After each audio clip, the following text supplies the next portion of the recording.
from the Trump Organization, Donald Trump Jr. How are you? I'm doing well. How are you? You're traveling quite a bit. I noticed you're out on the road. You're busy. Well, we're on the road a lot. Unlike Hunter Biden, we were actually international business people before my father took office. And when he did, we said we're not doing new deals going forward. So they gave me a little extra free time. Well, I just happen to know that's true because I've known you for many years, long before your dad ever got into politics. Yeah. And I'd go, and you were actually working in a real office. It's what I did. And you didn't get paid money unless you made money. It's hard to believe. And you didn't get to use the company jet, did you?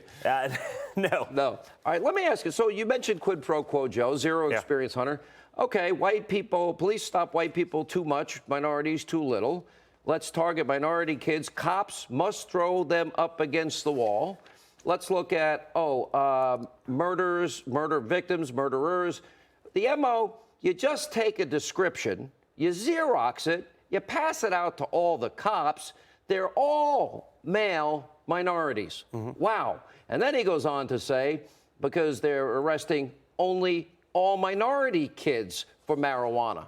I think kids of other races use marijuana, and all the cops in minority neighborhoods, because that's where all the crime is, all of it. Listen, the Bloomberg comments were terrible. And we're not even talking about the policy, just the way he spoke about those kids, those people. It was like they were subhuman to him. Again, you can argue about policy, but that was disgusting. And so, Right. Now, again, billions in ad spending. You saw Katie Hill come out today. Well, Mike Bloomberg gave me $5 million. It allowed me to win my campaign. She was then, left Congress in disgrace. He's been buying his way through all of these things. The one thing that Mike Bloomberg can't buy is personality.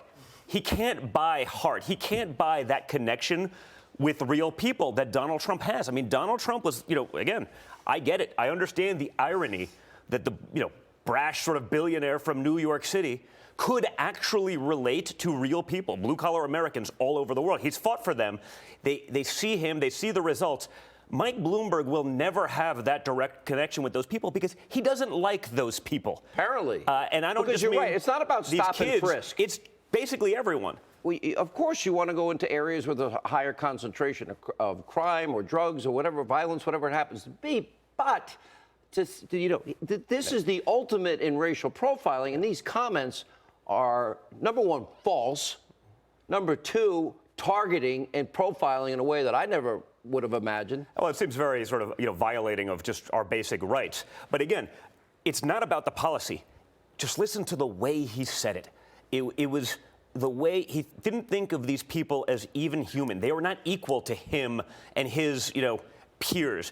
And that's the difference between him and Donald Trump. Donald Trump understands real people. He understands their problems, their issues, and that's why he's been fighting for them and getting it done. Do you see this as a Bernie Sanders to lose? Well, I mean, listen, I see the DNC doing whatever they can to screw Bernie Sanders, okay? And that's the reality. But the last time the DNC rigged a primary, it worked out great for us. So I'm going to trust their terrible judgment and let them run with it. Because the reality is this, the one thing I'd say about Bernie, he's got real people.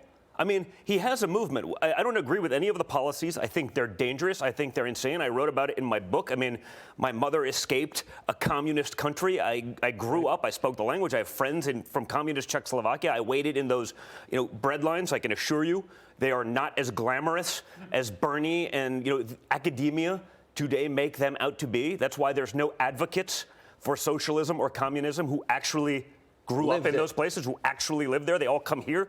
The boats only go one way, Sean. But, the DNC will do whatever they can to try to mold that perfect candidate. But the reality is the DNC is not in touch with actual real America. I mean, I did 20 stops with Kimberly yesterday in New Hampshire. And it wasn't just the places where we're going to visit our pollsters. It was the coffee shop along the way. You're getting lazy. I know. I'm getting a little slow. Listen, a little slow in your own no one's ever called me low energy. That's the one thing I've never been accused of. So I believe that. But we're out there, and it wasn't just our stops. It was, the coffee shop along the way, and then someone sees you pull in, and 3 businesses next door. Hey, young, female entrepreneur, 23 years old, opened up her first shop. They're coming out and saying, hey, thank you. Like, I'm only able to do this because of your father's policies. And these, again, this isn't the cookie cutter that the media and the Democrats want to say, well, that's the only person believing in Trump's policies. I mean, it was everything but. Half the time I'm wondering myself, because that sort of stereotype does leave an impression on you, even me. And I'm saying, I'm not sure where this is going. And then they start talking. I mean, grown men with tears in their eyes because they're living their American dream. It just makes me want to fight so much harder, Sean. 265 days. Don Jr., good to see you. Thank you for stopping by. Appreciate it.